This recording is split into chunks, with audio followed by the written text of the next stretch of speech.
जब बीएसपी और समाजवादी पार्टी का गठबंधन होता है तो दोनों मिलकर 15 सीटें जीतते हैं।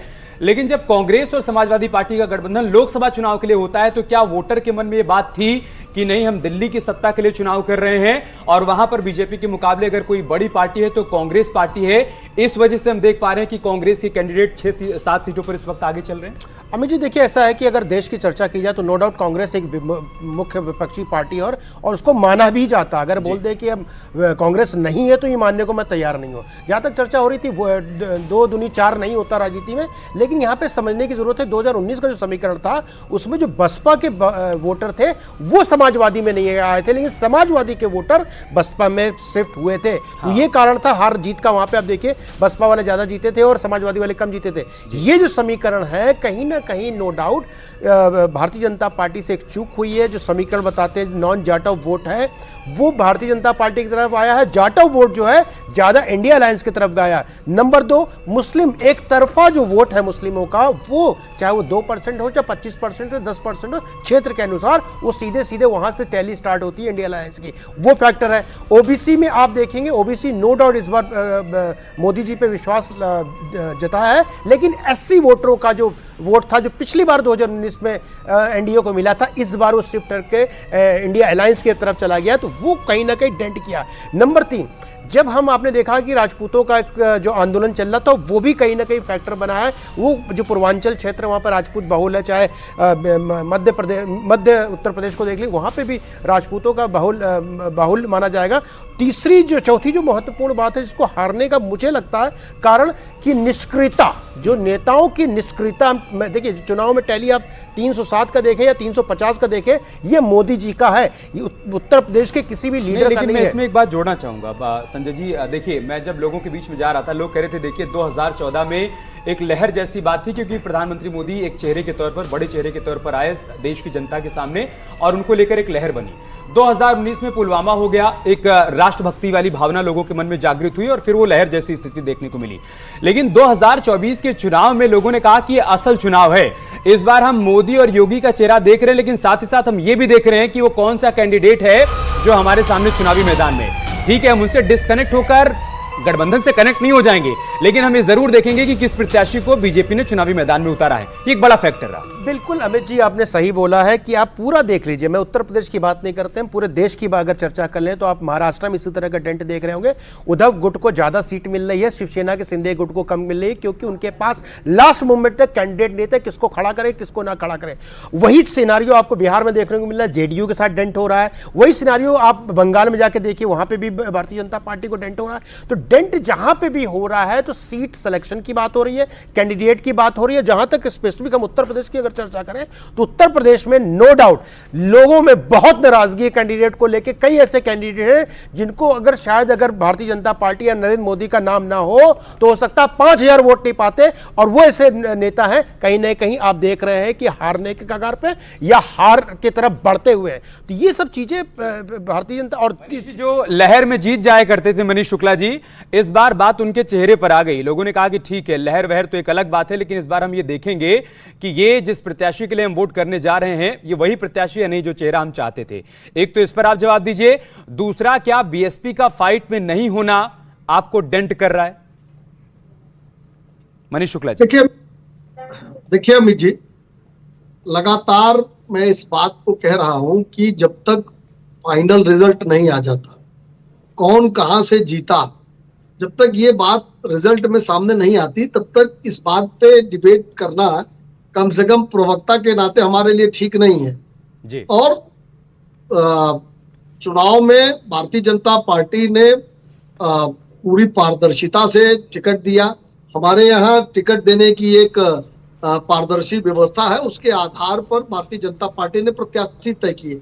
10 साल में डबल इंजन की सरकार ने जो उत्तर प्रदेश में काम किए थे उसके आधार पर हम जनता के बीच गए थे, और जो तमाम अन्य मुद्दे थे जिससे देश को नुकसान हो सकता था, जो इंडी गठबंधन लेकर आया था, जिस तरीके से इंडी गठबंधन के नेता पाकिस्तान की प्रशंसा, पाकिस्तान के एटमी बम की चर्चा कर रहे थे, जो ओबीसी SC/ST के आरक्षण पर डाका डालकर उसको धर्म के आधार पर मुसलमानों को देना चाहते थे, उन विषयों को भी हमने जरूर जनता के बीच में रखा है।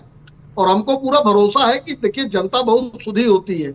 जनता ही जनार्दन होती है, वही बड़ी बुद्धिमत्ता से निर्णय लेती है और उसके जनादेश पर ही सबको विश्वास करना चाहिए। मैं फिर से कह रहा हूँ कि समाजवादी पार्टी, इंडी गठबंधन के लोग जो आपके न्यूज रूम में है, आज ये अभी कह सकते हैं कि परिणाम शाम को चाहे जो होगा, हम ईवीएम और चुनाव आयोग और तमाम संवैधानिक संस्थाओं का सम्मान करते हैं कि नहीं करते हैं। ठीक है, मनीष सिंह जी हमारे बीच में है, सपा प्रवक्ता। मनीष सिंह जी, जब चुनाव चल रहे थे तो ये नैरेटिव भी विपक्षी पार्टियों की तरफ से खूब चला कि ईडी सीबीआई का दुरुपयोग किया जा रहा है, जानबूझ करके रेड पड़वाई जा रही है, कुछ लोगों को चुनाव मजबूत, मतलब विपक्ष के मजबूत प्रत्याशियों को चुनाव नहीं लड़ने दिया जा रहा। बहुत से लोग एन मौके पर नॉमिनेशन फाइल करने से पहले आपका साथ छोड़कर जो है वो शामिल हो गए बीजेपी में।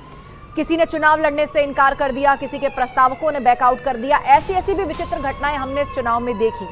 तो अब आप इन रुझानों को मानकर चल रहे हैं कि ये उलटफेर हो रहा है, तो अब वो सारी बातें जो उस वक्त चुनावी मैदान में आपने कही थी, संवैधानिक संस्थाओं को कटघरे में खड़ा किया था, ईडी, सीबीआई, चुनाव आयोग, पुलिस, डीएम, इन सब पर आपने निशाना साधा था। अब मुझे बताइए कि असल नतीजे आने तक, ये सवाल मैंने आपसे पहले भी पूछा था और कहा था 2 घंटे बाद फिर पूछूंगी, इसी सवाल का जवाब मुझे दीजिए। आस्था जी, थोड़ा सा मैं निवेदन करूंगा कि थोड़ा मुझे समय दीजिएगा, काफी देर से आपने समय नहीं दिया है। जी जी। जिनको बनाने में जमाने लगे हैं, आज वही हमको सिखाने लगे हैं। समाजवादी पार्टी हमेशा से, जब 5 नवंबर 1992 को समाजवादी पार्टी का बेगम हजरत महल पार्क में गठन हुआ, तो समाजवादी पार्टी ने जिस सिद्धांत को बनाया, उसी सिद्धांत पर आज भी समाजवादी पार्टी कायम है और जनता के हितों को लेकर के लड़ रही है। हम चाहे सत्ता में रहें चाहे विपक्ष में रहें, हमेशा हम जनता के लिए काम करते हैं और जनता के लिए लड़ते हैं। एक बात। दूसरी जो सबसे महत्वपूर्ण बात है, थोड़ा सा इंकित किया है राणा जी ने उस विषय पर, लेकिन उन्होंने उस बात को पूरा नहीं किया। छत्रियों की पगड़ी उछाली गई, पिछड़ों के घरों पर बुलडोजर भेजे गए, दलितों का आरक्षण खत्म किया गया, मुसलमानों को सामाजिक रूप से अपमानित किया गया। क्या इसका निर्णय जनता नहीं करेगी? उत्तर प्रदेश में जिस तरह से सामाजिक रूप से समाज के सभी वर्गों का अपमान भारतीय जनता पार्टी ने किया, उसका परिणाम है कि आज भारतीय जनता पार्टी स्वाहा होने जा रही है, खत्म होने जा रही है। और सबसे महत्वपूर्ण बात, हमने युवाओं से क्या वादा किया था? कोई भी पार्टी अगर मुद्दों को लेकर के जाती है जनता के बीच में, तो युवाओं से क्या वादा करती है कि तुम्हारे भविष्य को हम सुरक्षित करेंगे। कौन सा सुरक्षा दिया? अग्निवीर जैसे योजना लेकर के आए, 4 साल की संविदा की नौकरी लेकर के आए। और ये भारतीय जनता पार्टी के जो प्रवक्ता हैं, प्रवचन कर रहे हैं, इन्होंने आरक्षण पर प्रवचन कर रहे हैं। अरे पिछड़ों का आरक्षण जिस तरह से आपने खत्म किया है, प्राइवेटाइजेशन कौन लेकर के आया? आपने आकाश बेचा है, जमीन बेचा है, पाताल बेचा है, इसका जवाब जनता ने दिया है। और सबसे बड़ी बात आस्था जी, कि देश इस समय बदलाव के रास्ते पर है, परिवर्तन के रास्ते पर है। जब असीम अरुण जी बोल रहे थे तो एक लाइन वो गलती से बोल गए, वो शायद उनको ये बात ध्यान में नहीं, युवा परिवर्तन चाहता है। यही बात तो हम लोग बार बार कह रहे हैं कि उत्तर प्रदेश का और देश का युवा परिवर्तन चाहता है, और युवाओं ने परिवर्तन के लिए वोट दिया है। और उत्तर प्रदेश के युवाओं ने अभी तो अच्छा कर रहे हैं, तो फिर इतना गुस्सा क्यों? प्यार से भी तो अपनी बात रख सकते हैं ना। देखिए, मैं ये कह रहा हूं, आप ये कह रहे हैं कि युवाओं ने हमारा साथ दिया। आस्था ने सवाल कुछ और किया था। उन्होंने कहा कि आप जो तमाम मशीनरीज पे सवाल खड़ा किया करते थे, क्या वो सवाल आपके खारिज हो जाएं? अब उन सवालों का जवाब आपको मिल गया है, आप शांत हो जाएंगे? अभी भी आप बार बार ये कहते रहेंगे कि हमको ईवीएम पर भरोसा नहीं है, हमको ईडी और सीबीआई का दबाव बनाया जा रहा है, या फिर डीएम को फोन किया जा रहा है, डीएम के जरिए दबाव बनाया जा रहा है? अभी भी आप इन बातों को कहते रहेंगे, या अब आपको सरकारी संस्थाओं पर भरोसा है? जब आप गेन कर रहे हैं, आप 38 सीटों पर पहुंच रहे हैं, जहां तक मुझे याद है 2009 में शायद समाजवादी पार्टी ने सर्वाधिक 32 सीटें जीती थी। इससे बेहतर प्रदर्शन कभी रहा नहीं है, और शायद इस बार उसको दोहरा दे मनीष जी। तो क्या अब आपका भरोसा कायम रहेगा मनीष जी? एंड रिजल्ट जो भी आए, अब तो सवाल नहीं उठाएंगे ना? शुक्ला जी, हम बार बार सवाल उठाएंगे। इन 10 वर्षों को हमने भोगा है। देश के सभी राज्यों में ईडी को आपने भेजा, सीबीआई को भेजा, आईटी को भेजा। क्या गुजरात वाहिद हिंदुस्तान का ऐसा राज्य है जहां पर एक भी किसी सीबीआई के कर्मचारी को नहीं भेजा आपने? एक भी छापे नहीं पड़े? उत्तर प्रदेश और देश के सभी राज्यों में आपने नेताओं को परेशान किया, व्यापारियों को परेशान किया, किसानों मजदूरों को परेशान किया। आपने जिस तरह से परेशान किया, और गुजरात में किसी भी व्यक्ति के यहां, किसी भी व्यापारी के यहां आपने एक भी छापा डाला इन 10 वर्षों में? 4000 से ऊपर छापे पड़े, लेकिन वहां पर आपको 37 भारत उनको की जनता ने 304 तो मिली है। चीन के सवाल आप पर भी ऐसे भाजपा से उत्साहित हो पूछा। गए, ऐसे आप कह रहे हैं बीजेपी का स्वाह हो रहा है, एनडीए का स्वाह हो रहा है, सरकार उन्हीं की बन रही है और उसी किसान ने, कभी उसी कह रहे- मजदूर ने, कभी उसी कह- युवा ने उनको वोट अरे किया कभी कह है। रहे- और रही बात ये छापे पड़ने की, जो कोई गलत करता है छापे वहीं पड़ते हैं। मनीष, ये भी आपको बताए, आपके यहाँ तो छापे नहीं पड़ गए, मनीष सिंह के यहाँ तो छापे नहीं पड़ गए, जनता अनिल जवाब शुक्ला के दे यहाँ रही तो छापे है, नहीं पड़ गए ना। जनता जवाब मनीष दे जी, रही है शुक्ला जी।